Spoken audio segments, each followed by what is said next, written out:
And here we go for another call-in episode of Dualistic Unity. I love these episodes because whether people call in or not, we still take advantage of the situation. We take advantage of the time. We're like, well, fuck, I guess it's going to be my questions today. And I just love that. This was a great episode. I love the fact that there was a surprise ending and how it all wrapped up. I won't ruin it for you, listener. Get into it. I'll pass it over to Andrew. This is a dope episode. Yeah. Yeah. A lot of fun. Just being able to take things in whatever direction you want to take them. Like not needing a structure. We don't come into these with the structure of what to do or what to say or how to express something. That's why we do the call in. We don't know who's going to call in. Find out, show up, opportunity to express myself, be myself. And yeah, that's all I could imagine my life being about, was expressing myself in different situations to go through my life and not adding so much weight to all of those with my own expectations. So that all said, enjoy the call-in show. It was a lot of fun to make. And here we are for the Dualistic Unity call-in show. I'm not sure which number we're on. I think it might be 5. I think we're at 5, something like that. Could be 4, could be 6. Who cares? Because whoever's listening to this, you may have listened to it in any order. Perhaps you came from a community topics episode. Perhaps you were listening to season 2, episode 6. Who knows? And you just jumped here. So it could be your first call-in show, or this could be a repeat. And at this point, you're wondering, where are you going with this, Ray? Exactly what is the point of this little rant? And I want to tell you right now, the point is that there is none. I am quite literally just dwelling on one of the possible thoughts that I could be having right now. Because there's nothing wrong with fucking doing so. See, in a conversation, you can just be yourself. You really can. You can just be yourself. And anybody who's going to look at you and go, what kind of nonsense is this? Like, why are we being more productive? That person's dealing with some shit. Like, that person is not feeling well about how they are going through their life. That is all they are telling you. They are afraid to just talk. They're afraid to just express what they are. And so they're telling you can't do it. They're not deliberately telling you that you can't do it. They're doing it because they tell themselves that all the time in little ways. And so I figured I would just open this up by saying, I don't plan what I'm going to talk about. There's a lot of stuff. Like right now, I could pick any conversation. I could go through my head and go, let's talk about pyramids. Let's talk about the government. Let's talk about psychology. We could talk about philosophy. We could talk about the person we ran into in Nanaimo today. We could talk about wildlife. We could talk about, the garbage problem. We could talk about religion. We could talk about the schooling system. We could talk about anything. We can go in any direction we want. I can talk about the itch underneath my foot. I could talk about what it's like to be a bald man. I could talk about anything. And yet somehow I think one of those things is the correct thing, rather than just allowing myself to be who I am and recognizing that anybody's problem with that, it really comes from the problem with being who they are. And that's the whole point. There's no right way to be. And anybody who is going to have conflict with you is having a conflict with themselves if you are really just being yourself, because there's no animosity in that. See, that's the point. Like, in being okay with being myself, if you judge me, I'm not going to get defensive about it. You're like, that's ridiculous. I'm going to go, do you think so? Like, really? All right. Why? Where would you like to go with this? And that's it. It's just because I have no need to defend myself. They're coming for me. Anyway, the point being is that I'm just talking to myself. See, even that, he's right there. It's like, that was an ambulance, Ray. Nobody's coming for you. You're not dying. That joke didn't even fly. Do I care? No. That's why I'm talking about how much it didn't fly, right? Because why not? What is there to defend? Oh my God, I'm not saying the most groundbreaking, profound shit for 5 minutes of this hour and 45-minute broadcast. I am not a performing monkey. I'm not here, with prepared notes of what is best for everybody. Because think about how much stress goes with that. I don't know what's best for you, but I know what it's like to not have an issue with being yourself. And maybe that's what you'd like. In which case, the best way for me to get that across is just to ramble for a bit and not care what you think. And being able to just take things in any direction, like that's for so long has felt overwhelming to me, because I haven't had, that sense of faith in myself, that sense that, oh, I can just take this in any direction, because that's a component of how I always talked, is like having nothing to say. And it's like, that's something to say right there. Like, I have this sense that I don't have anything to say, despite, looking around in the immediacy. I see a bed, and how it reminds me of that month I spent sleeping on the floor. And it actually felt a lot better waking up. So if anyone hasn't slept on the floor, give it a shot. Oh, floor sleeping is a good thing. Yeah, get a decent carpet, and it's not going to be too bad. You get used to it pretty quick, and it's enjoyable to do so. And then as I get through that topic, there's this sense of like, oh, well, is there something to say next? What is that? What is the next thing that I'm going to say? Do I have to say something next? Like, no, I actually don't. There actually isn't anything that needs to come across in any specific way whatsoever. Oh, Ever. Like, who is it for? Like, who am I convincing of anything as I speak, as I express myself? Am I trying to convince people that I am something that I want them to think that I am? Because that'll get me to stumble a bit. I'm trying to maintain some right thing, correct thing to say or express. But if I don't have that, then there's options on the table. And who am I trying to impress anyway? well, me, obviously. The point being that actually, although we have nothing to say, we are spending time here for the sake of just hanging out, shooting the breeze. And if you would like to call in and say what you have to say, this is the perfect time.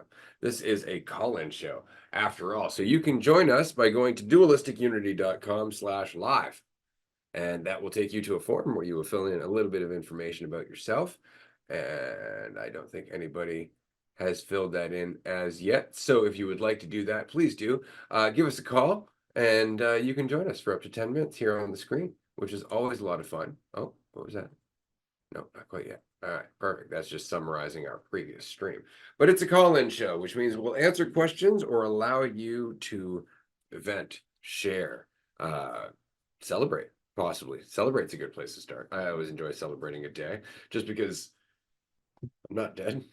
So things are still going. The story develops, as it were. Man, there's so many times, though. It's just so funny. Like I said, hell to me is just settling on a feeling and going, it's always going to feel like this.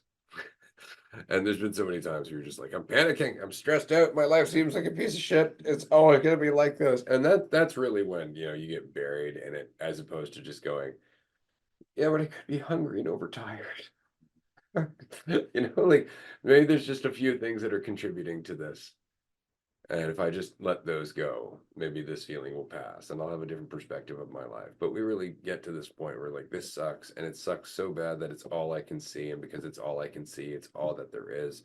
And that's the rest of my life. And oh my God, does that ever suck so much worse? And then we just go through the same goddamn cycle again and again and again, burying ourselves in this idea that how badly I feel now is how badly I'm always gonna feel. Oh my God, that's worse. How badly I feel now is how badly I'm always gonna. Oh my God, that's so much worse. How badly I feel now and it's just like, oh, the darkness creeps in. Like it's just like Jesus Christ. And that's it. It's just this habit, and it's just, oh, okay, I feel shitty, but it's gonna pass. That's why things like, this too shall pass. It's meant to have like that lesson of like, don't get too involved. Like the story that you told, maybe. That story is all about, I don't know. Yeah. Like that's what that is. And it's funny because you look back and you're like, I told that story in a different mentality at the time, but you were still looking at the same insight from the place that you could. Right? But the insight is just, I have no idea. I'm gonna keep going.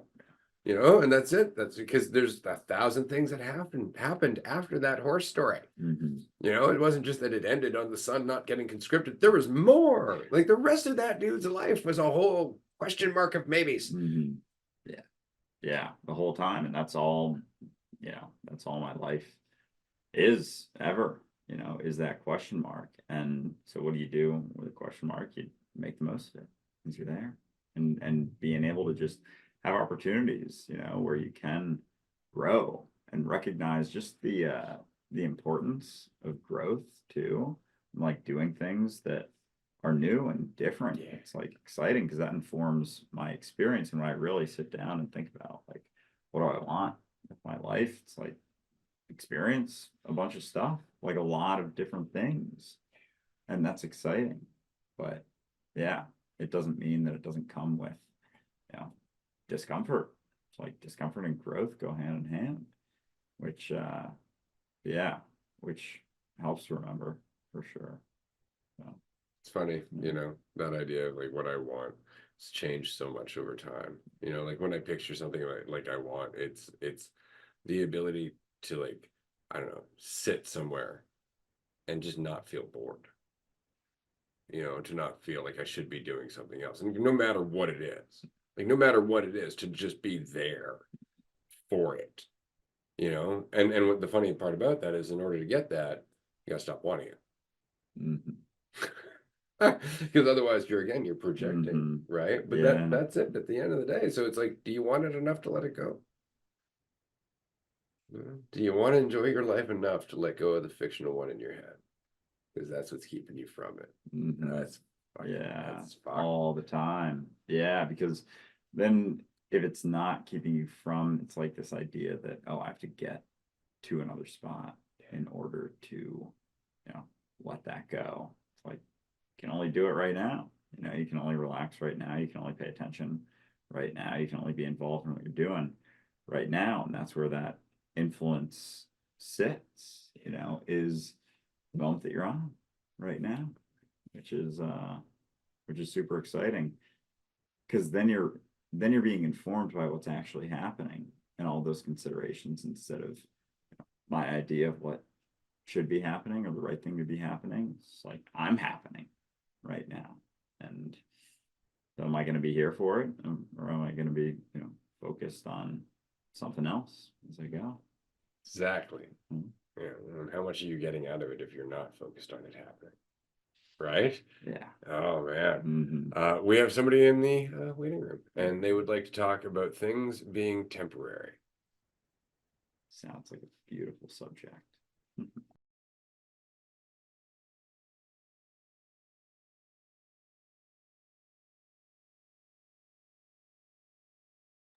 Hello, Marie. Hello, hello. How you doing? Doing it. How are you? We're here seeing what happens next. Exactly. Oh my God.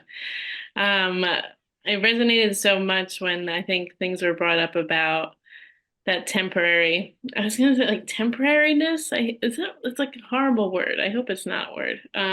But just that I feel like the more things I've been experiencing, or I guess the more I've just been shifting my perspective of, remaining more present, I recognize like how much everything is so temporary. Like it makes me laugh every time like I'll leave for a trip, let's say, and I might build it up a little bit in my mind of like that experience being there somewhere different, not being home, blah blah blah.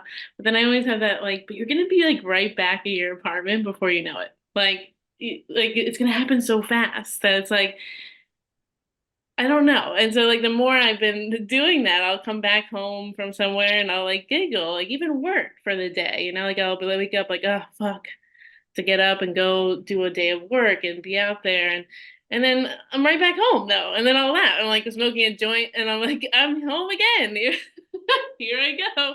And so I guess it makes me like I don't know, it makes me giggle for sure, and it makes me appreciate the experiences more, even like the shitty ones or the ones that feel really heavy, because even those moments I'm like, remember when you were going through that shitty thing like a year ago, or something will pop up that'll remind you, and it's like, and you thought like that was the end of everything, and like you'll never come back from that experience, and then here you are, and then it's just like so funny, which is why like I find myself not taking anything seriously, like whether it be something that everyone's like, no, you have to take this seriously. It's like, no, yeah, I don't, because like what the fuck is what is happening here? Like I don't know, it's just a temporary aspect has like gotten me through everything, and has shifted my perspective of going through each experience, for sure. Uh, so yeah, just wanted to jump in and talk about that. I appreciate that, the lightness of that, right? Because again, it's like I'm taking it seriously because I'm afraid. It's really the only reason I'm taking it so seriously. It needs to be this. It needs to be this so I can feel like I'm in control. But aside from that, I don't know. I don't know. Let's find out. You know, like that's pretty much it. And it's just because you're not taking yourself so seriously, you know, at the end of the day. But there's just so much lightness. And what's funny is it's not just that you're light, because people would be like, oh, well, that sounds like a super irresponsible way to live your life. It's like, no, your self-efficacy goes through the roof, you know, because all of a sudden you're not focused on stupid shit. Like you're not distracted. You're actually like, there's a good portion of you in what you're doing now, as opposed to in what you're doing and trying to define yourself and trying to feel in control and worrying about shit that's not there, right? So it's just amazing that there is such a vision, like a visible benefit to relaxing and not taking it so seriously, but it just seems so contradictory to our mentalities. Like it couldn't be. It couldn't be. You couldn't possibly be doing the right thing just by being you. It's got to be something that you can control. You got to think about it, and you can fuck it up. Yeah, because when it's temporary, then you're temporary too. You Yeah. know, and then it's like it kind of goes hand in hand with just the willingness to take things as they come and not need to judge yourself. It's like recognizing both as you go through the situation, like you continue to shift and change as things continue to shift and change. And it's like you know, you're always matching your environment in that sense. But there's a lightness in being able to bounce just moment to moment to moment. Freedom. Yeah, exactly. I just feel I like that last part of you just saying of like our experience itself is temporary as Marie. And so that's why I try not to even get caught up in Marie's story too much. Like I think Ray, you said it's like a good book. It for sure is. Like this is a great book. I've been enjoying this book thoroughly, but it isn't the entirety of me, because when I get caught up in just Marie's story, I get caught up in such a small fragment of what I like could be, and it's like don't get too caught up in that, because there's like this whole picture here you're not looking at, and and it's been more fun to just take a look at the whole picture, because then things just naturally occur, and because like it's the picture unfolding, I guess. I don't know, it's just uh, this feels like so much better than getting wrapped up in Marie's shit. Like it's like so much better. Like I think I've been able to like I guess chill her out a bit, when I haven't been getting in the way. I feel like we say the same things, but it makes me laugh even harder when I like recognize it more. Yeah, it's really Yeah, fucking funny. because it continues to be just like one perspective of things. Like, you know, the story is just like one sort of pathway that you've been focused on, but you've kind of maintained that. And so it's like there's so many perspectives that I could have of a situation. I don't have to maintain that one, you know, and then everything kind of opens up. You don't feel as limited to like the way you've always acted either.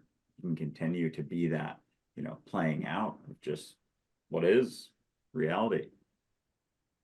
It helps not take yourself so seriously as you do that. But then I don't know, Andrew. Mm.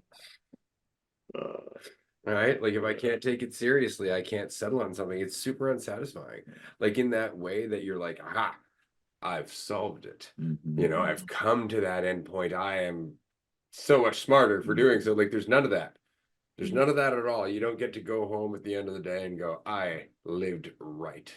You know, it's just like there's none of that. You're just like, and I'll wake up tomorrow and we'll see what happens then. You know, but there's none of that how it reflects on you. And that's why so many people avoid it at the end of the day, because you can't feel better about yourself for just living your life. You can just feel better about living your life. Like you can't feel better about yourself for doing so because that takes away from it. But you can feel better as you're doing so, which is fucking hilarious. Oh my God. I feel like just like holding on to this false certainty is just so much more exhausting, but it is like easy. It's like easy to get sucked into that for sure. But I don't really want to do it anymore. I think, you know what I mean? And I don't want to do it, but I want to recognize or be aware, you know, just, um, I don't know. I don't even like know. I'm just not buying the con anymore. That's really what it is. You know, it always, every one of these false certainties always promised to make me feel better. You know, it's just like now you're going to be okay. And then they just get threatened by something else. Right. And so it's just like, I don't buy it. I just don't buy it. I don't buy the snake oil salesman in my head that's like, this will cure all your ills. I'm just, nah, I've bought enough of that shit. I don't think that's the case. I'm going to sit here getting stronger. How about that? You know, and that's pretty much it. But it's just over time. This is why I've said before and previously in the podcast, like, there is no way except to just run at the wall so many times until you're just like, it's fucking pointless. Mhm. Like, this isn't actually doing anything for me. You know, and then you just stop doing it because you recognize that it's not doing anything for you. Krishnamurti described it as when you recognize the flame burns you, you stop touching it. And yet we'll continue to run back to that flame over and over and over and be like, no, it's not gonna hurt. It's not gonna hurt this time. It's Why is so this pretty. hurting? And like knowing that you're doing it and being like, oh no, I don't have to, and I don't actually know, you know, what's best or what's next ever. Yeah. Just It's keep crazy how going. many people are touching the fire and they don't even realize that they're doing it. It's like everything's happening to me. Ugh. I love it. Yeah. Well, Yeah. it's again, when you recognize it's like, well, at least I'm learning. You know, and that's nice because as you know, like you meet people of various different ages and whatnot, and they all kind of absorb where you're coming from in a different way. Like kids will be like, "You're cool," you know. Adults will be like, "I'm not sure what to do with you."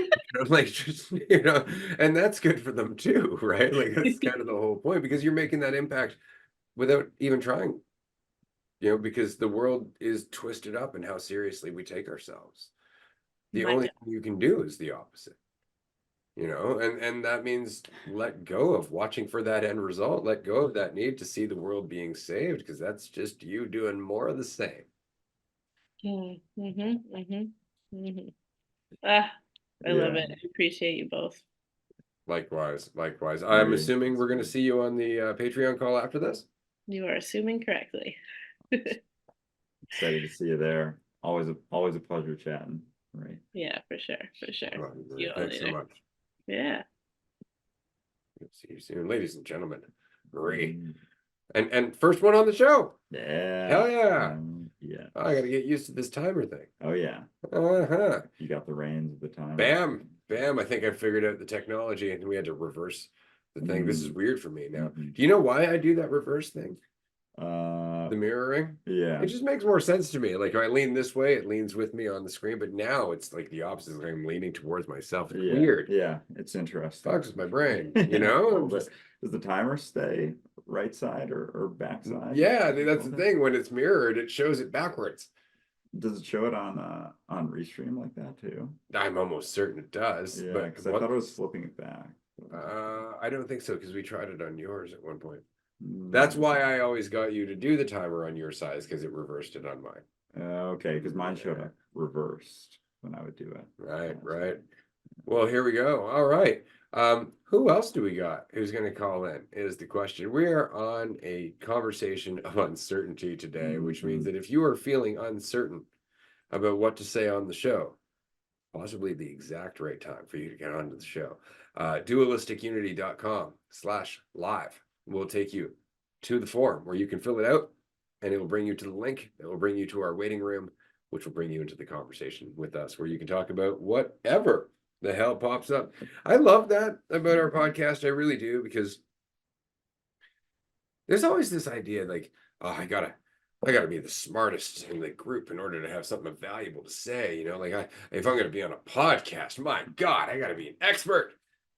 You know, I gotta be famous. I gotta be a creator. I gotta be like, you know, an influencer, all that stuff. And it's like, no, you don't.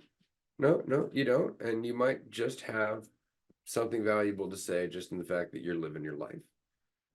You know, perhaps that's all that's required, you know, is for you to just bring everything that you've become up until this point here, and then let it be something else, you know. And it really is that, you know, we just don't feel like it's enough, because we think about it.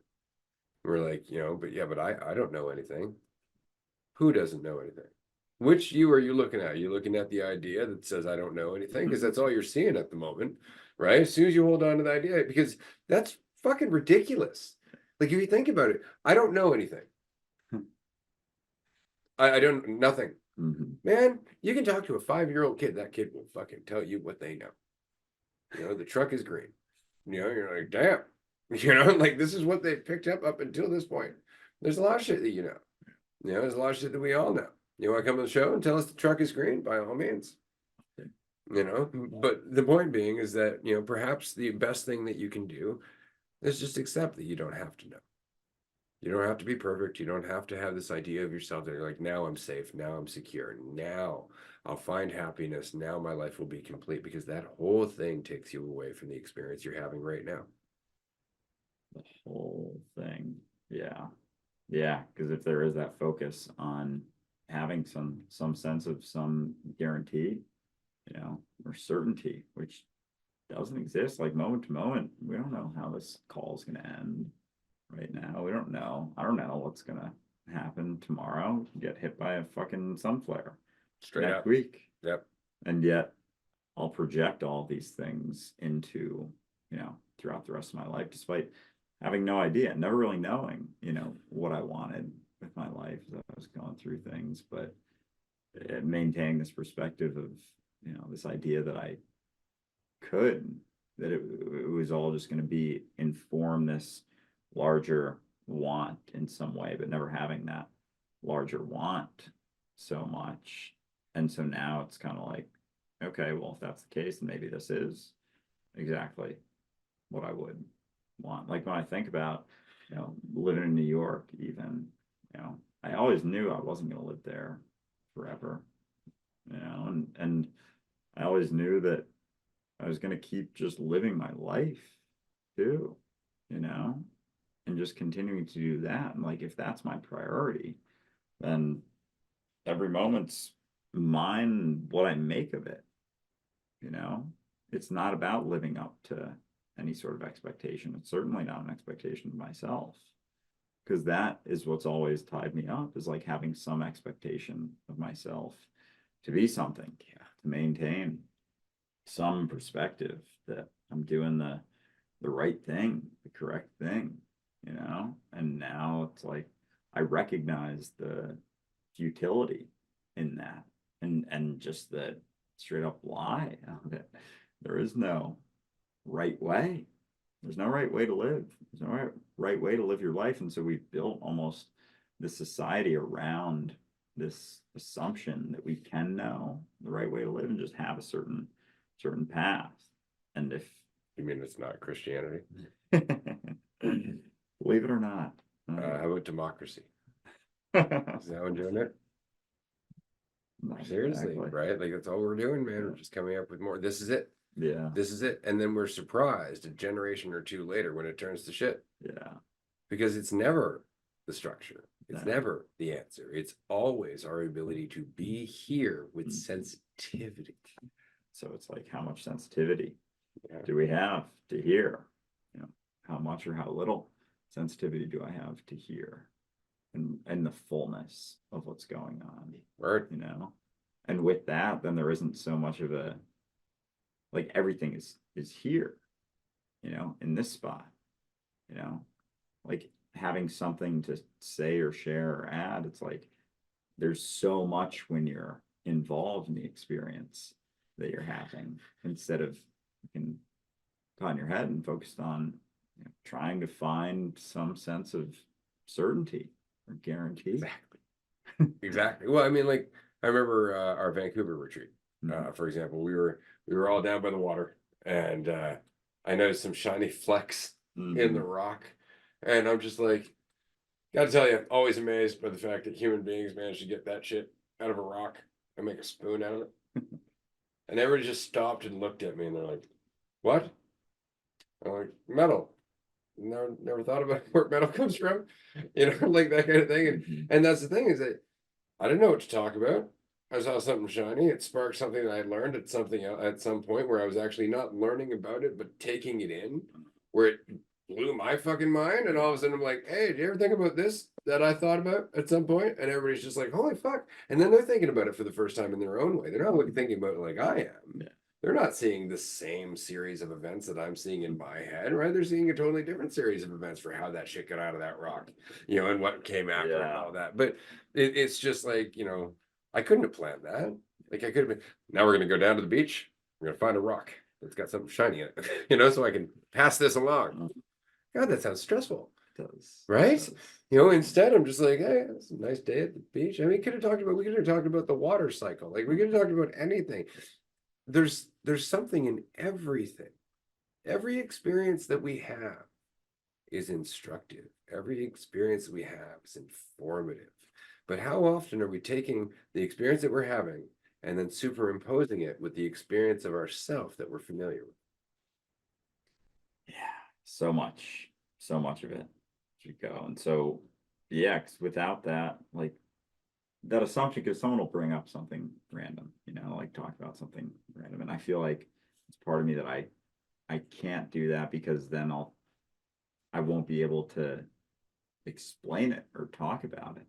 And like, so I can't jump into that. But then when I do, it's like I'm relaxed enough for it to be expressed, like whatever's there. And it's almost like there's that, yeah, it's that leap of faith, like of relaxing when you're there, that kind of opens up the floodgates. The flow is settling into where you're at, as opposed to, you know, tensing up, trying to get somewhere, trying to be something, trying to Exactly. influence the world in the way that you want it to be influenced, instead of being it, instead of being involved in the process of it happening, you know, and having the influence there. But yeah, the the having something to say is where I tend to, I don't know, feel like I settle into, you know, as I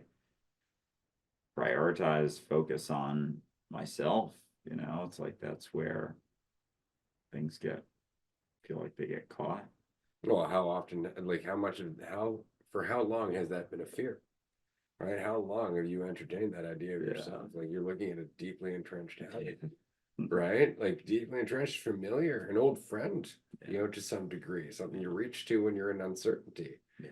That's really what all of our shit is. We were just like, you know, like fuck, the alternative is just not knowing, you know, and so we reach back to, you know, self-deprecation. Some people reach back to self-aggrandizement, Mhm. right? Like building themselves up rather than tearing themselves down. I mean, but we all reach for something.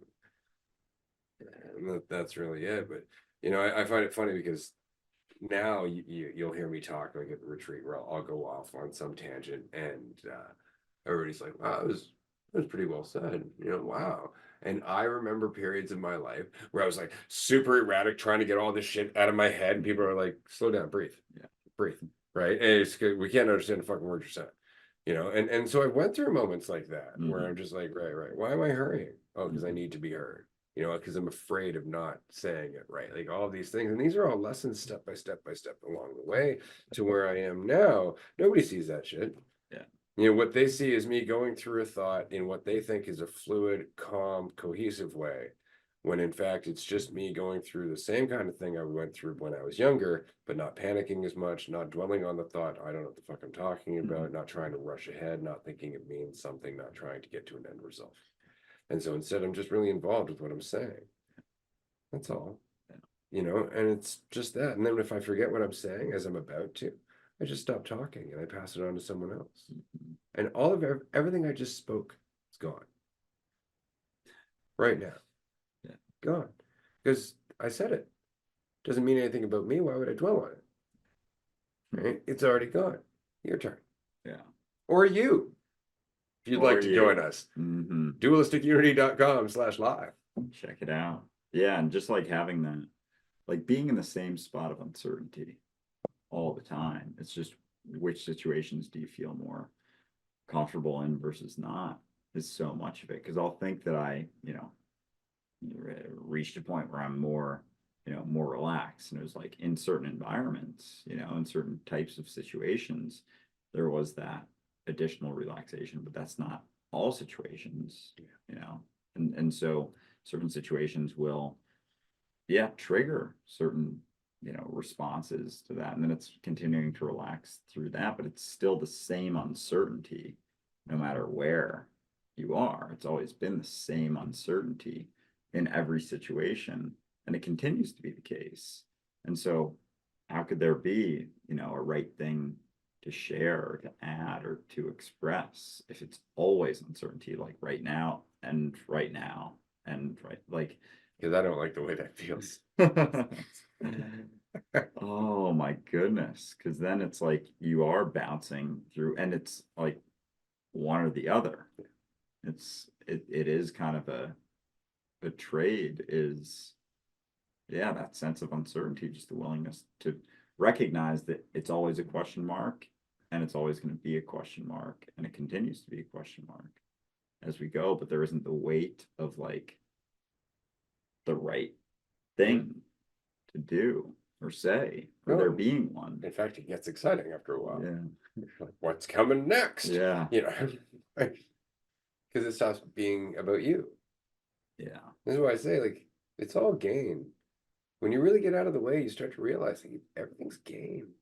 It's all just more and more and more unfolding of yourself. But the reason we fear that is because we keep making it hard on ourselves, and we keep thinking it's going to last forever instead of just recognizing, like, no, you're just kind of afraid. Like that's all it is. And you don't want to deal with the fact that you're afraid. So you keep trying to solve the little things you're afraid of. Instead of just being willing to accept the fear as an optional response to everything that's happening, an optional response to uncertainty. You can be afraid, or you can just be uncertain, but the uncertainty is going to remain, one way or another. The fear is optional, and often it comes down to that urge for certainty, right? That said, we got somebody in the waiting room. Hell yeah. Amanda. Yeah. Question is, what would Amanda like to talk about? We'll check out the form. If there is a form. Yeah. There should be a form. There's a form. Yeah, it's Uncertainty. Right in there it is. Right in the name. Hey, And what's up, guys? Welcome to my work break. Hey. Good to see you as always. So yeah, I saw on the forum you picked out uncertainty. We want to chat about, and funnily enough, we were just chatting uncertainty. I am just jumping on the conversation. Incredible.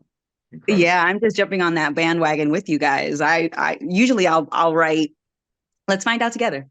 That's usually what I fill out on the form, because like I'm not sure, and even if I pick something, I'm not even sure we'll touch on that. So, but this time I was like, you know what?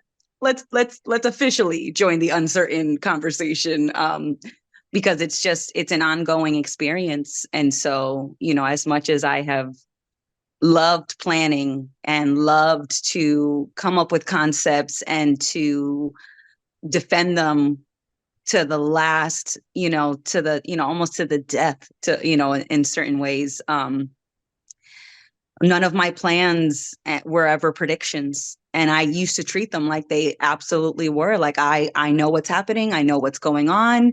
I have done the research. I have thought about this thoroughly. I have spoken with experts. Like, someone's got to know, that's the impression I keep getting from my environment, is that, certainty is possible, but it's not. And as much as we feel like we know, that knowing isn't absolute in the way that we treat it.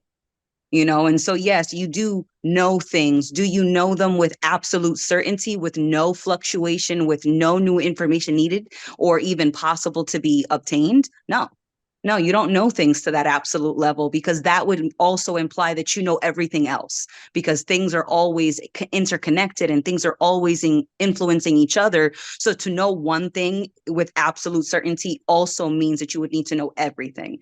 And that's just not my goal, and it used to certainly be my goal, because I thought that, uncertainty was this like curse, like almost like this burden.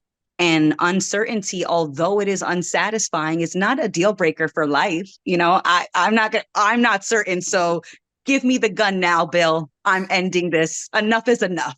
Like the uncertainty isn't a fucking deal breaker for me. It wasn't then and it isn't now. And even when I thought that I absolutely knew something, I didn't. And that's never stopped me from being here. That's never stopped me from making the most of being here. And although I can have an opinion that I don't like something, the thing, I guess what I'm appreciating more about being here is that being here in this moment gives me everything that's available to me right now. And with what's available right now, I can create things I imagine, things that are totally unimaginable, things that are expected, things that are unexpected, but I can't make something unless it's here. So if it is here, let's work with it. If it's not here, that's not really my concern, because I can't work with it. It's not one of the building blocks that's within reach. And it's not that I can't ever get more materials or I can't get other opportunities or that what's available isn't changing. Of course it is. But if it's not here right the fuck now, I can't really do anything with what's not here right now. So am I going to cry and complain or whine or yearn for what isn't here? Or am I going to make some fucking magic with what is in my available environment right now? Because that's where I actually have an opportunity to do more than just be satisfied or unsatisfied with what is. Exactly. Well said. Beautifully said. Because yeah, if I'm not making the most of what I'm doing right now, then what am I doing? Like, my life is here. My life is always where I'm at. Like, I am that, forefront of reality. It's like, oh, my life doesn't seem super fun. It's like, why do you think that it's going to happen to you? Why are you expecting it to happen? Is there something that's going to give you that fun, that hit of happiness? Like, why isn't my life happy? Like, why am I not happy right now? It's like, it's a good question. Like, oh, things should be different than they are. It's like, according to who? Right? And so you don't have to necessarily buy into this idea that, what's best. Because then it's like that uncertainty becomes exciting. And then it's like, yeah, moment to moment, I don't know necessarily what's playing out or how things are going. And the willingness to just continue to be a question mark about your life, like, allows you to be a question mark. It allows you to, like, continue to live without so much weight or expectation. Mm-hmm. Oh yeah, right. I'm not meeting this scale. I'm not measuring up. And then I look closer at the scale and I'm like, shit, me manufacturing. God damn it, I did it again. Made by me manufacturers. Shit, that's me. I manufactured this. God damn it, this ruler. I made another fucking ruler. I made another way to measure myself. And I was just joking, Ray, that I look closer at the ruler, I look closer at the scale, and it says me manufacturing. I'm like, shit, it was me again. Damn it, I made another fucking scale. And it's like, I don't put a measurement in here that says asshole. Yeah. Oh my goodness. It's true though. It's always me telling myself that I am not meeting some expectation. I'm not meeting some standard. And and when I look closer at the standard, I sometimes give myself like this hypothetical, and it's like, okay, well, if everybody had the same trait or the same standard, if we all were identical on this standard, it wouldn't matter then. And I mean like anywhere. So let's say on the scale of I don't know, like woodworking, you know, like being like crafting and building things. You know, if everybody's on the scale is intermediate, then being intermediate in terms of what you can build with wood doesn't actually become this better or worse thing. And I'm like, okay, so that means being intermediate in and of itself isn't subpar. Because if Exactly. everybody had the same level of ability or capacity or skill set or whatever the fuck it is, if everybody had the same level on that particular scale, then being at that point in the scale wouldn't be an issue.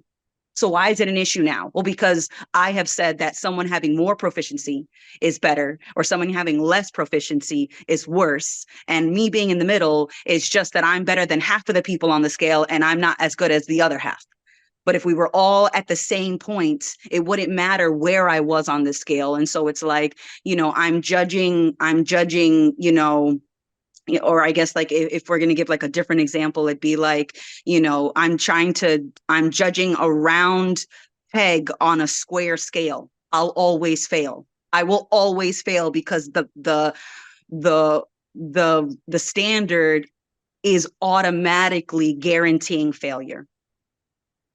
So it's like I'm judging my life on a scale of success, and life isn't successful or unsuccessful. Life is just life. Life is just unfolding. It is just, everything is just here. And there's just so much that is in this moment, that is in your life.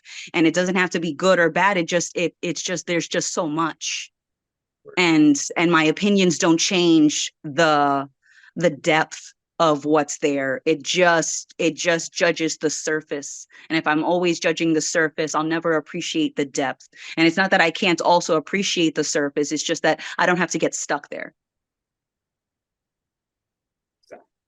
So, yeah, because like you continue to live your life as you go, and like these things continue to come up and happen and play out, and just, you know, you continue to live and understand that you're doing just fine, and prioritizing, you know, where you're at is vital. But yeah, there isn't, you know, this ability to measure where you're at all, one way or the other, on any spectrum ever, you know, how you're doing, because there is no relative thing, you know. I will make one.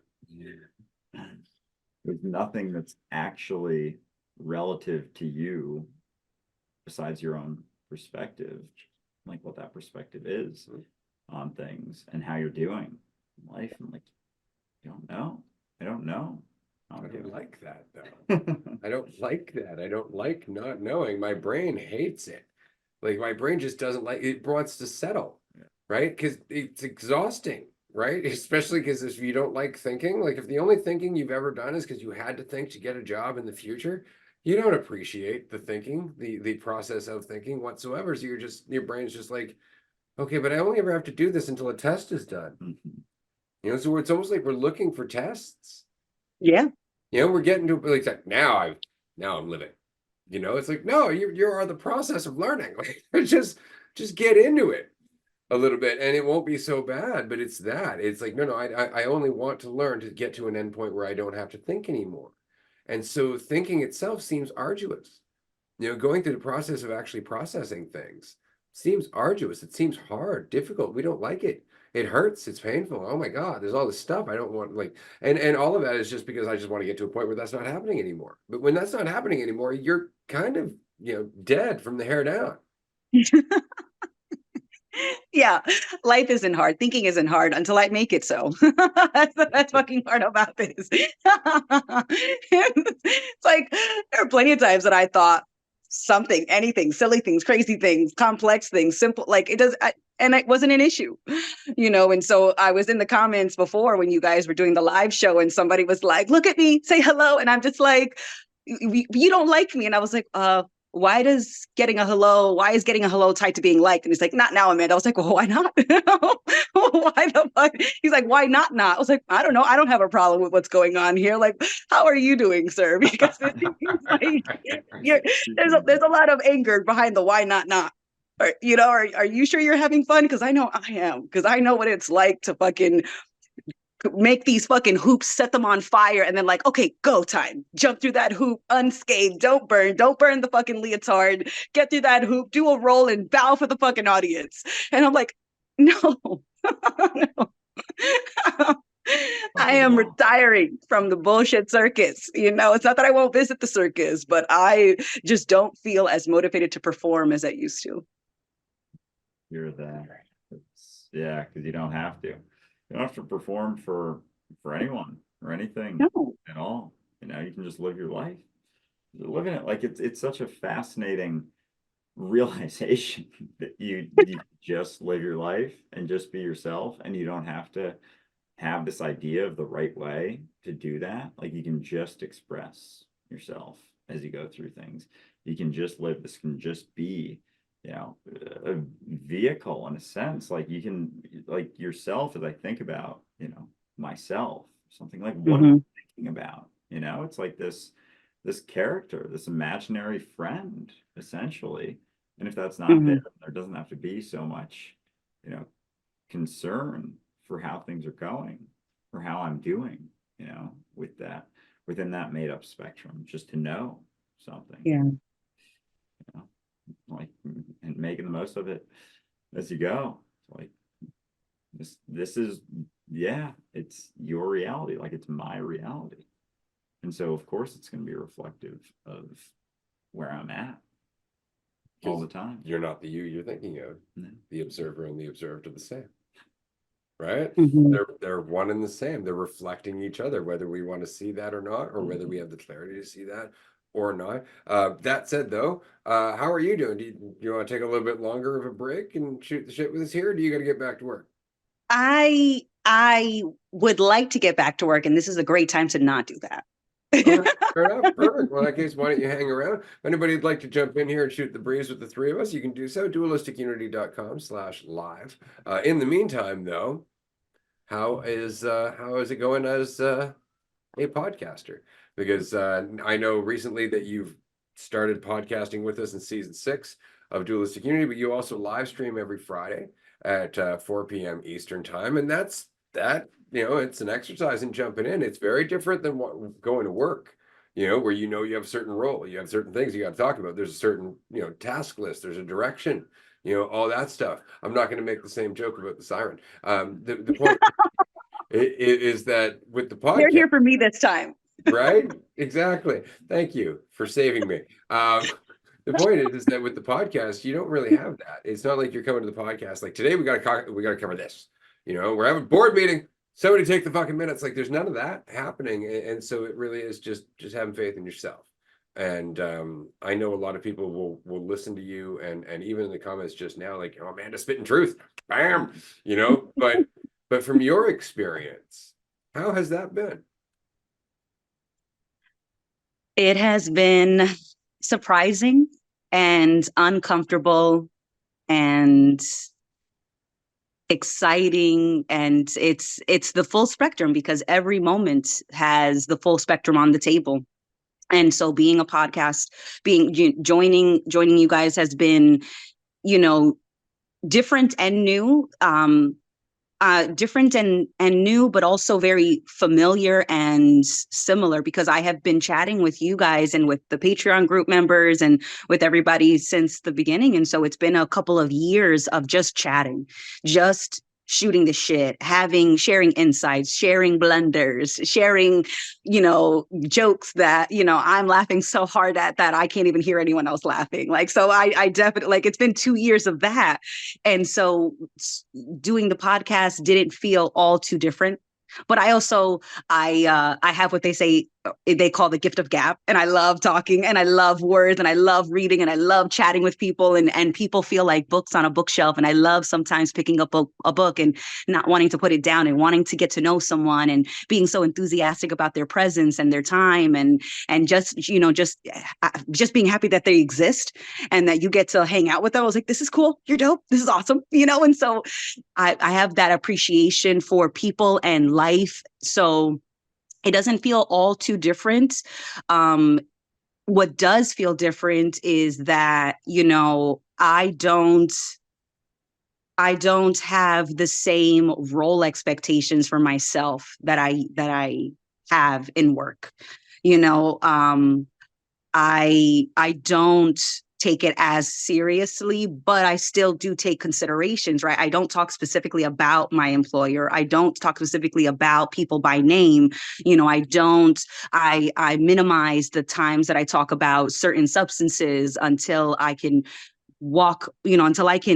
kind of exit stage right. You know, I'm still kind of living two lives. And so if, you know, it feels new, but it feels very familiar for me. You know, I really am enjoying the fact that I'm just sharing a lot more frequently is probably also something that's new, is that I spent a lot of time chatting on the podcast, Patreon calls, but a lot of times I'd be chatting with people about things that they brought up. And with this podcast, I'm actually talking a lot more about like firsthand experiences, things that have gone through, are going through, are in the middle of, you know.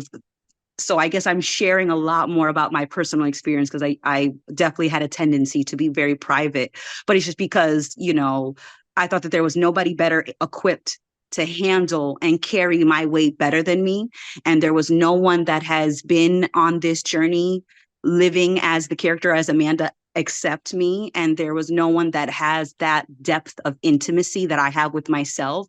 And so it just felt like I don't really need to share that with you, because it's not a burden. It's not a problem. I'm embracing it. I like it and don't like it, but that's a part of the package. And so it didn't feel like I really needed to share too much about what I was going through, because it felt like it was just being fully lived and embraced as an individual experience. But now I am sharing so much more about just things that are happening from my perspective. And so I do feel a little more, I do feel like I'm sharing a lot more than I normally would have if I wasn't a co-host.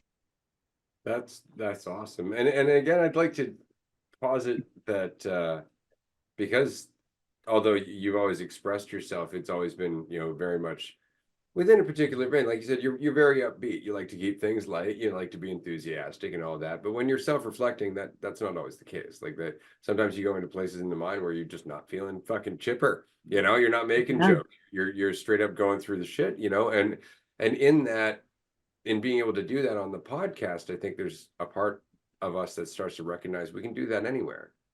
You know, that we don't necessarily have to be that person that keeps everybody up and bouncing, you know, that we are allowed to be that other part of ourselves as well, regardless, right? And it's just that at work, that's not the case, right? Like we go to work, they're like, keep your shit at home. You know, it's like, I'm a human being. Like my shit comes with me, you know, like that's the whole thing. But that said, we have Jackie in the queue. We gotta let Jackie in. Holy shit, Yeah. all four co-hosts. Let's go, baby. And this is going to be great. We're going to have this actually happening in person in 2 weeks, April 11th to April 15th. We're all going to be hanging out in California. Wait, if anybody hasn't already bought their tickets, I'm like listening get to in the there. live and it's like a little bit behind. So I'm like, what's up, guys? Hey, Just good hopping to see in. you. Good to see you guys. I'm loving the conversation so far. And naturally, since Amanda was talking about her experience as a co-host, I thought I'd drop in. The stars aligned, you know, in such a way. I'm happy to say. I didn't really come in with anything, to be honest with you. That's perfect. You can weigh in on your thoughts about being a co-host if you'd like. That's true. Because the timing was so good. I did relate to a lot of what Amanda was saying. Like, I have never been this open and vulnerable, and it's kind of terrifying when I think about it, that it's so public and like literally anybody can find it and listen to it. And I'm like, I've talked about situations in my life for sure that if people listen to it, they would know I was talking about them, or like, I don't know. And I just have to not give a fuck about that. It's a daily, or not daily. It's a by how do you say 2 times weekly? Twice weekly, twice weekly Can be bi-weekly, opportunity. but Yeah, sometimes because that's every 2 bi-weekly is weeks. every other week, right? It can be used for both, I so it think actually isn't it's clear. super confusing. Yeah, it's like not helpful at all because it's still a full question mark. Okay. The words really don't fucking matter at the end of the day. And that's another thing. It's like we're just trying to find words to describe something or an experience that you can't describe.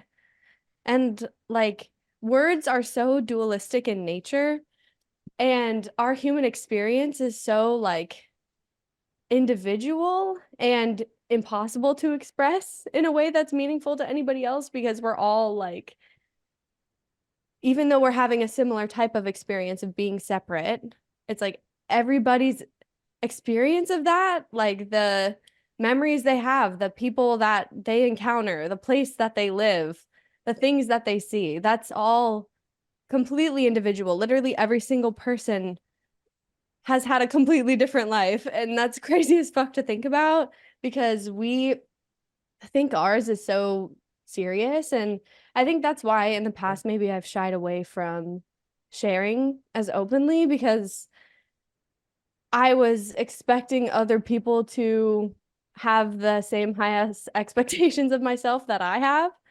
And so I was literally holding myself back. And it's becoming more and more clear how absolutely pointless and hilarious that is, because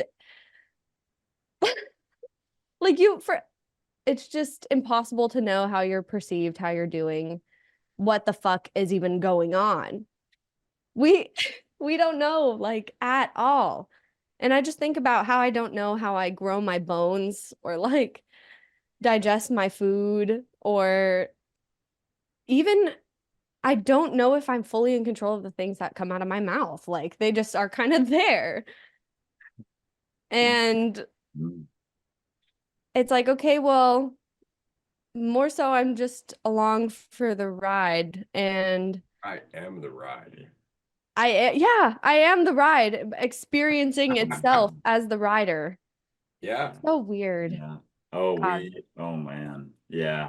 Like that was a conversation we had a good hour ago. Like that sense of not knowing and everything being a question mark. Like as you go through your life, like everything can consistently being that question mark, and not necessarily knowing where things are going or what's happening or what's going on, but that feeling of like not having so much to grasp for. And then when you're involved in a situation, like all those sensations of things or thoughts about, what informs me can come up and almost like close off my ability to continue to experience things. And so yeah, I mean, I appreciate you guys sharing your experience of being a co-host on here, because yeah, I'm in the same exact boat with sharing things and sharing my experience and what I'm going through in my own life. And yeah, it's been a lot of shifts, a lot of changes. Like I absolutely had certain perspectives of myself that I maintained in order to buoy myself from myself and just express myself. But it's still like creates these expectations all the time. Like no matter what, if you're thinking about yourself, you're setting a bar, and then you have to start living up to that and have to continue to try and live up to that. But if there isn't so much of all of those things informing that perspective, then there isn't so much that's in the way of what I'm experiencing. And even, as the words start to slow down and settle down, it's like, I don't know where this is going at all. ever. Yeah, that's nice. I often forget where it came from.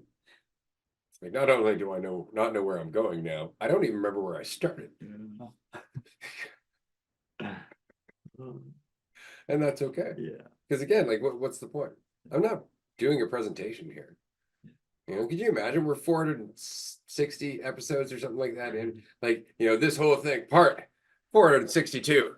Take notes, people. You know, like it's just like, oh my God. You imagine it's just we're just spending time. You know, that's what we're doing. And we're talking about why we feel compelled to feel like we should be doing something at all.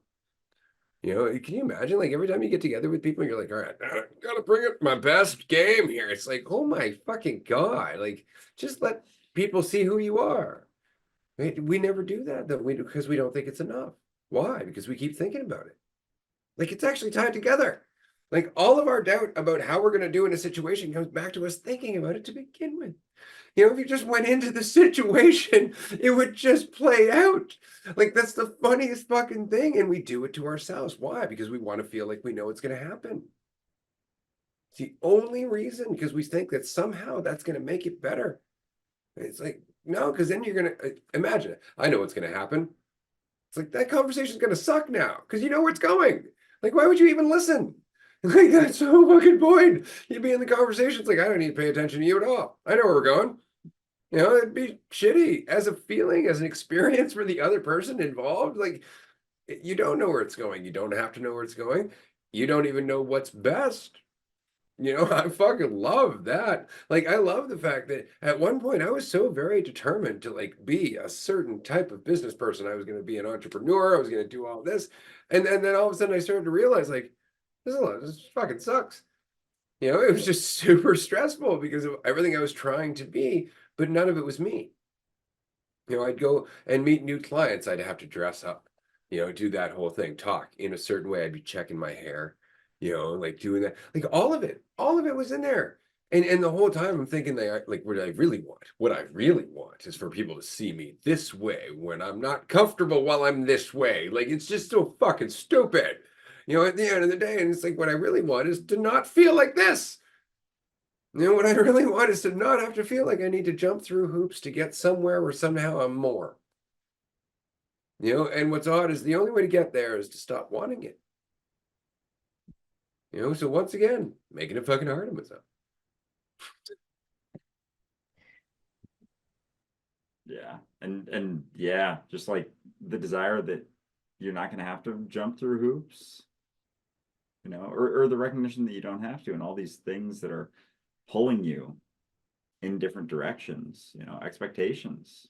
It's huge. And this idea that like there's any outside of my own that I'd ever have to live up to. You know, like no one has that sense of certainty, you know, of anything, you know, the right way. It's like my choice to do the thing that I'm doing. It's like, we just say that's not the right way, the wrong way, you know? It's like, Yeah. The more that you just like allow yourself to make decisions, I feel like is the only thing that really matters. But you're making a decision to not make a decision anyway. And so like you can kind of just show up, and however a situation unfolds is perfectly fine. And I see that in the podcast. It's like a beautiful example of just like existence and like the symbols and the patterns that like permeate it. And it's funny, like some days I'll show up and I feel like my presence and like rewatching them, I'm like, oh my gosh, I feel so like light this day. And then there are other days where I can tell where I'm in my way, and like maybe I am holding on to something, I'm emotionally not feeling good, or you know, just going through different cycles.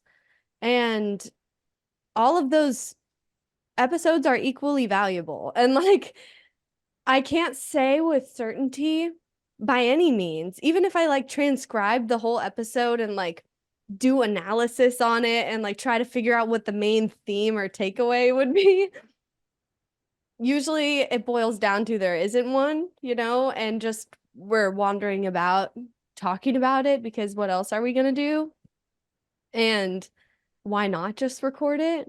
And yeah, I think it's becoming more and more clear to me that this is just gonna be what it is, and I don't have to try and shape it in any sort of way. And yeah, it's fucking dope that we've created this thing. And like, we're like, oh, we can just make it easy on ourselves by not trying to control it? No fucking way. But yes way.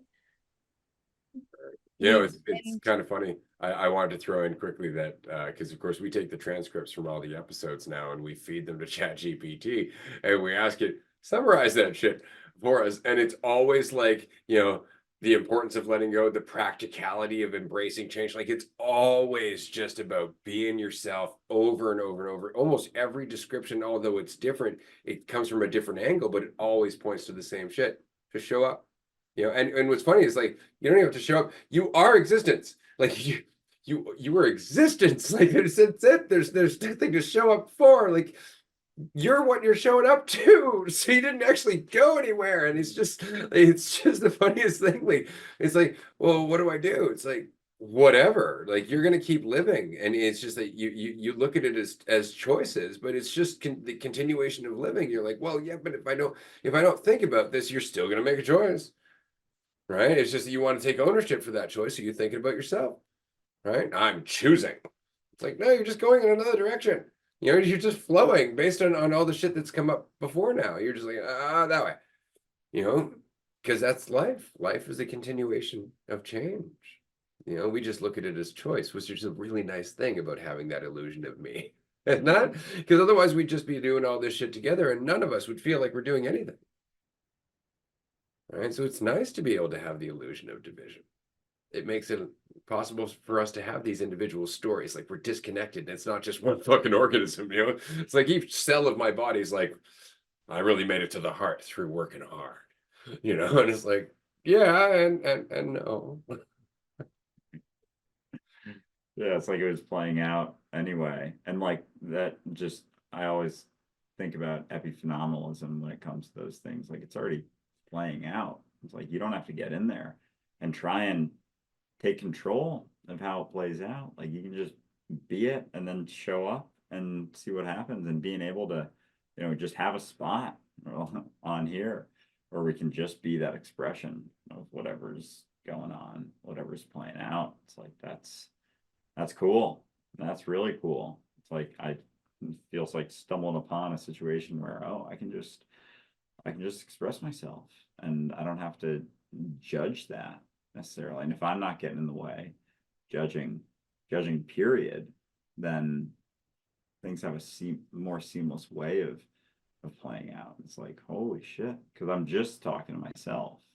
Like I've always just been talking to myself, assuming that someone else is going to hear it in the way that I'm saying it. That's all just within me. Like I don't know how anything I say is going to necessarily resonate. And if I'm just talking from where I'm at and someone else is being themselves or thinking about themselves, like it's going to seem more like they're talking to that person, or that I'm talking to that person because I'm talking to myself.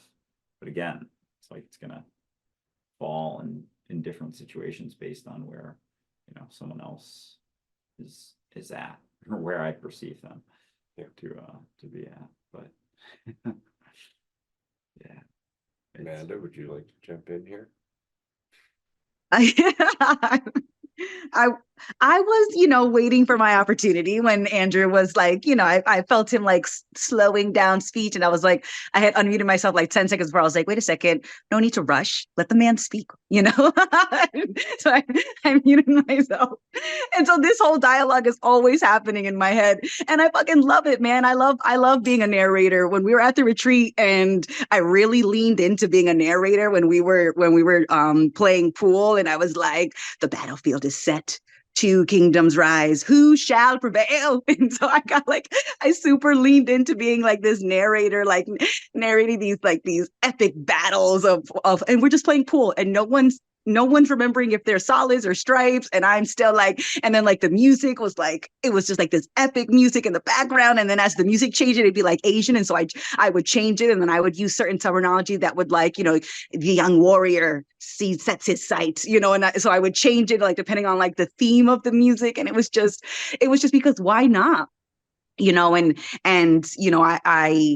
do have a tendency to be a little lighter, but it's not because, or at least the biggest motivator for that is not my perception from you guys, from everyone. It's the fact that I almost, I don't want to shortchange myself anymore.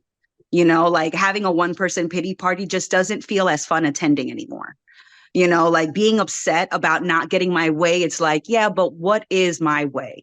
Like, what is this way that I think is so perfect and so certain and it needs to happen this way, but yet it didn't happen this way. So like, great job, Einstein. Like you thought this brilliant fucking thing and it didn't happen, but it was supposed to happen. So maybe my concept isn't as brilliant as I thought it was. Maybe it's not all that there is, and so it's more so, it feels less about like choosing to be positive and just what seems to be what's left over when I'm not throwing a pity party. And that's what it feels like from my side. It doesn't feel like I'm choosing to be more positive. It just feels like I'm not making a sport out of fucking kicking my ass as much as I used to and showing, look at first place self-ass kicker right there. Number one in the globe. I am an Olympic level self-ass kicker. Look at my fucking badge. Like I just don't feel as tied to that anymore because the price seemed to be going up. And I just don't feel like paying that price to be self-righteous as much as I used to, and less about being positive for other people. It's just like, it's just not worth holding on to my weight. I just put that shit down and busted a move because I am the music, motherfucker. Like, let's jam. Amen. Yeah. And being able to just be the music for yourself too. It's like, you feel like you're not having a good time doing something. It's like, why? Where's that coming from? You expecting someone else to do it for you? You expecting someone else to, make it fun for you? It's like, where's that coming from?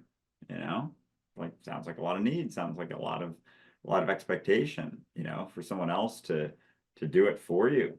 For sure. And it's like, no one can do it for you. No one can let go for you. No one can live your life for you at all, like ever. And it's just you. And like, is your experience of yourself not enough? Is my experience of myself not enough? It's like, that's a full experience. What if I'm trying to live like that? Then it'll be a little bit more, but only if I live the right way, that way that everyone else is. Right? Because I'm just seeing the assumption. Yeah. I'm just seeing the superficial. Mhm. Like, I gotta live like him. He does these things. He makes these choices. He talks like this. Therefore, I'll be like him. It's like, no, that's not how that works. This is why I keep saying, like, all of your tools are very personal, and they should be. This is why I'm not a fan of spirituality, is because they give you an idea, like your 7 chakras. It's like at some point that was super useful to somebody who was trying to get familiar with their points of focus in their body. Are there 7 chakras? No. It doesn't, you could add 7 more if you'd like to subdivide that shit up a bit more. You could break them down to 3. You can do all that because they're just representative of the spectrum of your experience, right? From the root to the crown, right? From the most biological to the most cerebral. That's all those are meant to be, are symbolic. Different cultures have different symbolism of that, right? So there's no actual chakras, but what they've done is they've fucked you, because now you're like, is it my throat chakra? Is it my sacrum? Like, and it's just like, what do you think it is? Like, what is it to you? And so you're reading through all these books, like maybe it says, oh, I'm not expressing myself enough. It's like, you could have just spent an afternoon in self-reflection. Like, you didn't have to go looking for these concepts, but it's just because they should be yours. They should be your tools. That's why, like, for me, it was, relax, pay attention, be yourself. Like that just, those are my tools, because I recognized, I'm like, oh my God, they're the same thing. Like that's exactly what it was. They were the same thing. Relaxing, paying attention to being myself are all the same thing. And so if, depending on where I am, depending on the experience that I'm having, one of those is easier to resonate with. And it leads me to the other two. Right. And so that's where that made sense to me. Did I read that in a book? No. No, it's just through going through it. Like going through it enough, I'm like, okay, relax, relax, relax. Fuck, that's not working. That's not working. You know, because that's it. Sometimes relax does not work. Right. You're just like, I need to relax. I don't even know what the fuck that means. Fuck. You know, and so it's like, pay attention. Get your preferences out of the way. Just pay attention to what's happening. Before you know it, because your preferences are out of the way, you start to relax. Right. Which means you start to be yourself a little bit more. You know, it's just like they're all doorways that go into the same fucking room. Right. But what are your doorways? The experiences that you've had. What have you noticed about their commonalities? Because it's not that like those are the only three. You know, like we're always using words and things to describe the same experience. You know, so find your own. Yeah. Yeah, I love that you brought up, Ray, the like how absurd it is to try and be like anybody else, or because I'm guilty. I'm like, oh, the Yeah. way people post on social media, I'm like, oh, well, I could be like that, or it's like there's millions of ways and people and things that you can compare yourself to and try and contort yourself into something that you think is valuable, because that's really all you're trying to do is feel okay about yourself. But I think that relaxation and that ability to just accept whatever the fuck you are and what's happening is just realizing that you're not just you. Like, you are and you aren't. Like, we're always going to have the perception of being separate, but the way to like sink into the realization of unity is not to try and live from the perspective of everything at the same time. Like, that's when you get people that are like, there's no me. Like, Exactly. what do you mean? Like, And who's saying it? yeah, what the fuck? Yeah, that's taking it too far. And, you know, that's like when the spiritual ego comes in. And that's when you're trying to check all these boxes of like, oh, I shouldn't have preferences. I shouldn't have expectations. I need to just detach fully from everything so then I can't get hurt. And that's what that's about, is like resisting the pain and discomfort of having the perception of division. Because it does make you feel vulnerable. And like, you can only see things through your own perception, your own eyes. And you literally can never know how like how things are actually playing out. And so it's almost more in line with unity to just like sink into the experience of division. Because it's like division is unity, since Straight up. like two like opposite ends of the spectrum are necessary for the each other to exist, right? And so it's just sort of, that is unity in and of itself. And so like we can not embrace, but like relax into the experience of division and whatever we're processing in terms of like our self-judgment and getting in our way, is kind of already working itself out, and it doesn't have to look any certain way, and you can just kind of let it happen. And Andrew, I love that you brought up epiphenomenalism too, because that's what I was thinking. I was like, we don't even fucking know if we have free will. But does it really matter anyway if you actually do? Because you still are going to have the experience of having free will. So you can like make decisions, but take it lightly at the same time, because you really don't know if you're making the decision or if the decision is happening and you're just experiencing it Harsh. as if you have any sort of control over it. Couldn't happen without me. Right. Hmm. Isn't that funny? I love what you were saying there. It's like, I am the observer to the observed. So observe. Like, let's really just observe. Stop interfering. Stop getting in there and going, I gotta get because you're part of the observed. Not fun. You're observing yourself. Right? So just do that. But we're so quick to fucking jump the gun to have a knee-jerk response rather than just pay attention. Relax, pay attention, let that shit unfold. Yeah, that was well said, Jackie. That was really well said. Sure. And yeah, as you keep paying attention, like so much of those more considerations start to come into play too. And there's almost like, making choices. There's just things that make more sense and things that don't make as much sense. And that's kind of where you tend to almost get to, because then it's just being more responsible, for yourself. But like as that shifts, it's like, all right, if I am here now, then I can be responsible for this. But it's not the idea of all of this. It's just taking everything in and continuing on as you go. And there's almost a degree of self-honesty that you start looking at, and you're like, it informs things very clearly, when you're being yourself and when you're genuinely authentically expressing where you're at and what you're dealing with and what you're going through. So it's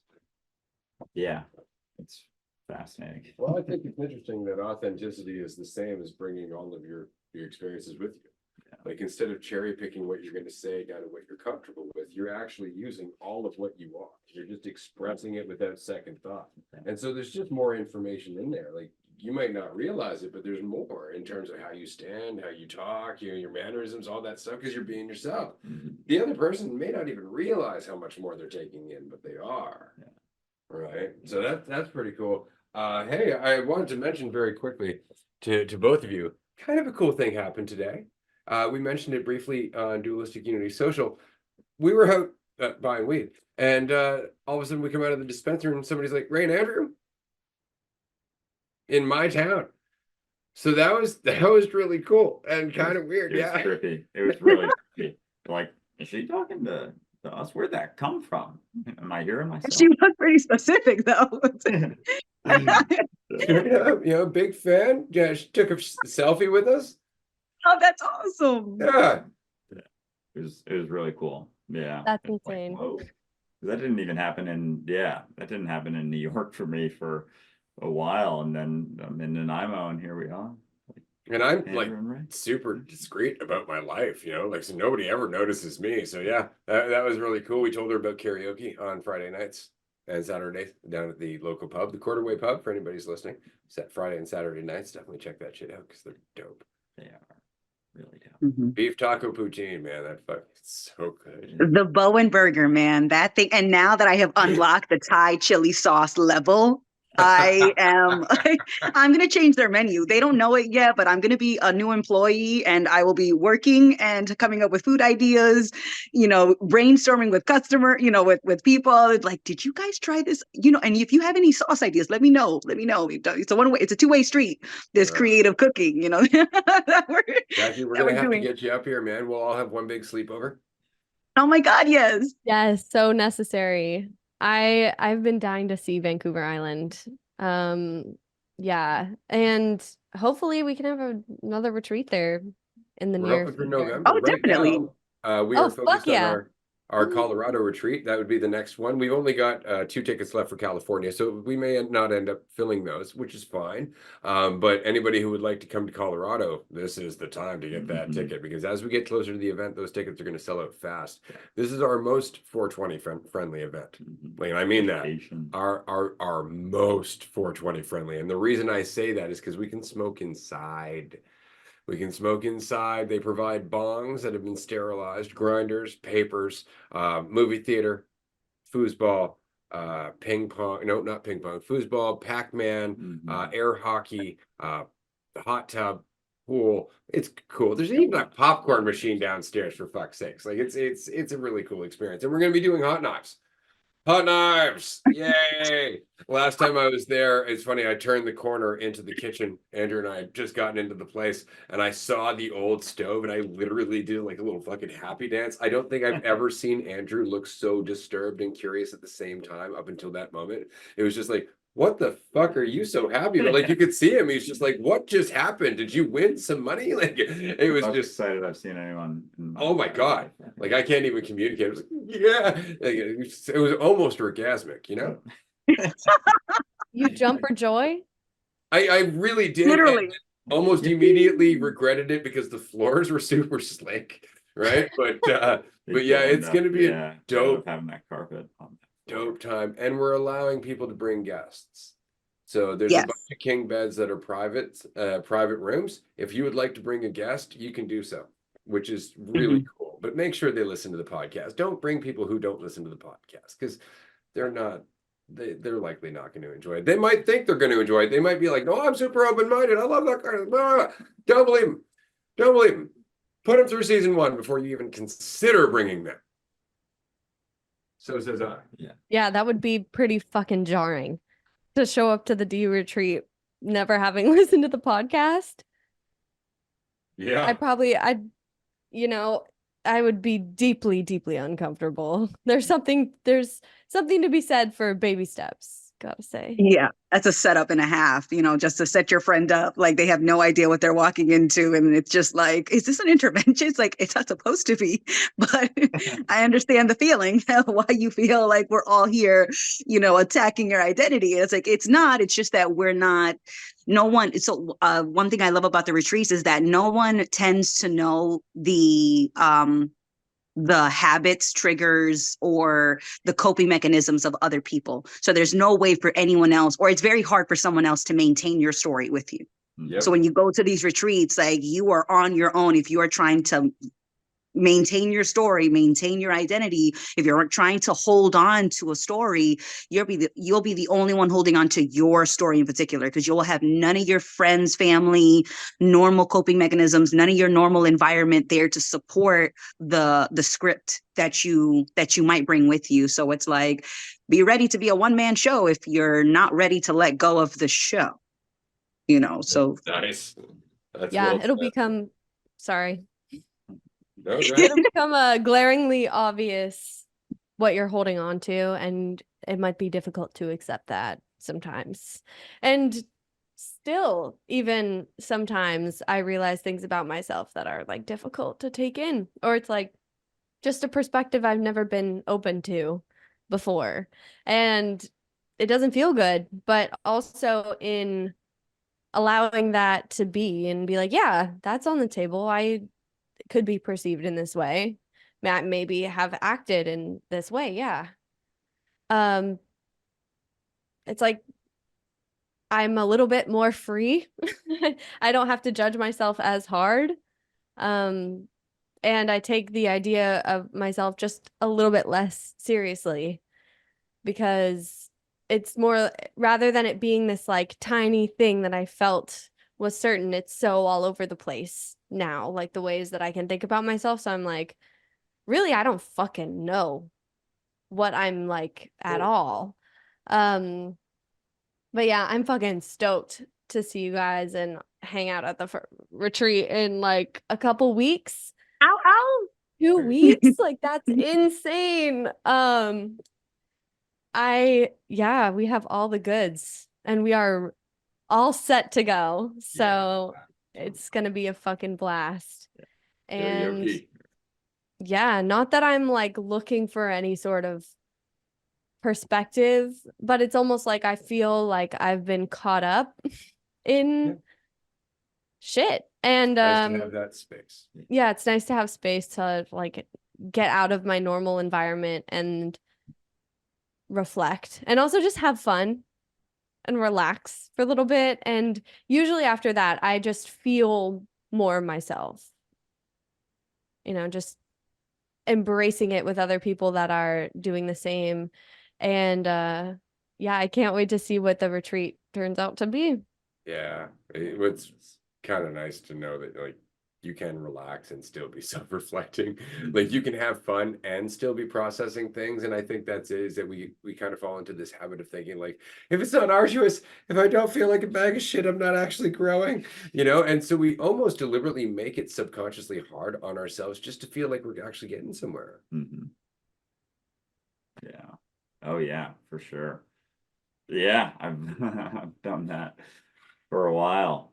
Yeah, assuming that my narrative is any different or deeper than, you know, anyone else's, or should be, you know, maintain it. And like all the retreats have chipped away at that, because I've always been left with just myself, you know, what I am, and that's not the story, you know, that's not the idea that I hold on to at all. And like each and every retreat, that what I wasn't even realizing necessarily that it was, you know, that process of letting go of my perspective, my idea of the right thing to be happening, what I, you know, how I want to look at myself. Because I created this story that was like allowed me to look at myself in a certain way. It wasn't me. It's never me. I've never been looking at myself via some idea, you know, some perspective, some thought. It's never been a thought. I've never been a thought. So yeah, if you are trying to maintain, you know, some perspective at one of the retreats, like it can certainly you know, feel like you're going through something despite your surroundings being absolutely incredible and glorious. And like I'll admit I've done that throughout lots of periods, just trying to maintain a perspective of myself. Yep. You know, having some sense of control of what that is and how it's seen, how I'm seen, how I'm viewed. And yeah, you continue to go through things, you continue to prioritize yourself and living your life, and you start to get a sense for, you know, what that even means. You know, and there's certain, you start to realize where there are expectations to live in a certain way, and certain, you know, attachments to certain perspectives, and perspectives that aren't mine. You know, my perspective is mine, where I want to be, and what I want to say and express. Like it all goes hand in hand with just being myself right now. And yeah, it's yeah, it's fascinating. Just Right. Prioritizing if I maybe it's starting to feel more like you're prioritizing life over my life. Like my life sounds like I can control it. When I say life, like in a general sense, like it's very hard for me to even in my own brain say like, oh, I can control life, and my brain's like, yeah, good fucking luck. But when I say my life, it's like, well, that sounds more manageable. I feel like we might be able to control that. We might be able to control my life, you know. And so I'm noticing myself have a tendency to prioritize just life, living life, being life over trying to control my best life. I like that. That's well said. Yeah, just try to fucking live it fully. And that kind of almost doesn't make sense because your experience is always equally as full. But I think we distract ourselves with the mental chatter.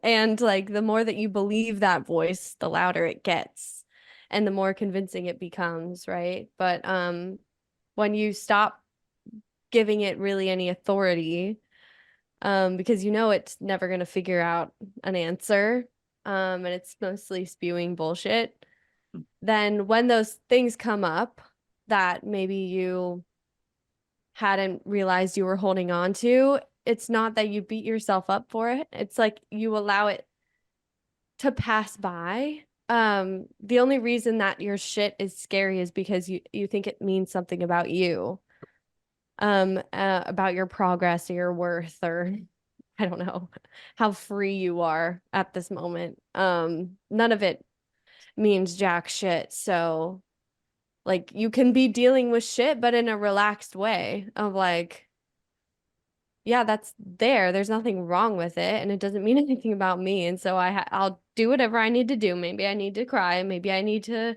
scream. Maybe I need to just sit in melancholy, or Yeah.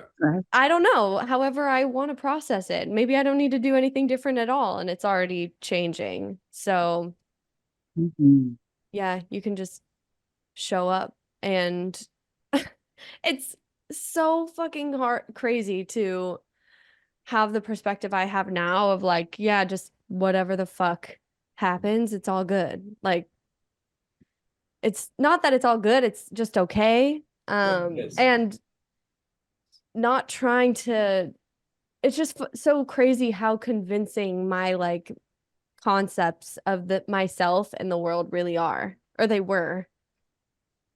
And now like everything is a lot more clear because I'm not trying to figure it out anymore. And then it's like, yeah, things just are going to be what they're going to be. You are going to be what you're going to be. And there's nothing to compare that to. Like we were talking about earlier, because where's the bar? Like you're the one that's creating it. Nobody else. There's no like real standard that means literally anything like about your worth or how much you enjoy your life or how much you're, I don't know, like how you're doing better than other people. Like there's nothing. And you're just left with yourself and just whatever is. And that's already enough. And then you could do like Amanda was saying and just prioritize living. It's like, wow, it really can all be so simple. And why am I so fucking hard on myself? Oh, Jesus. Like, oh my God. It's crazy. As Nothing. somebody 20 years older than you, I'm so fucking excited for you, man. Like I'm so excited for there's so much of the rest of your life left, and there's gonna be so much less weight because you're learning this now.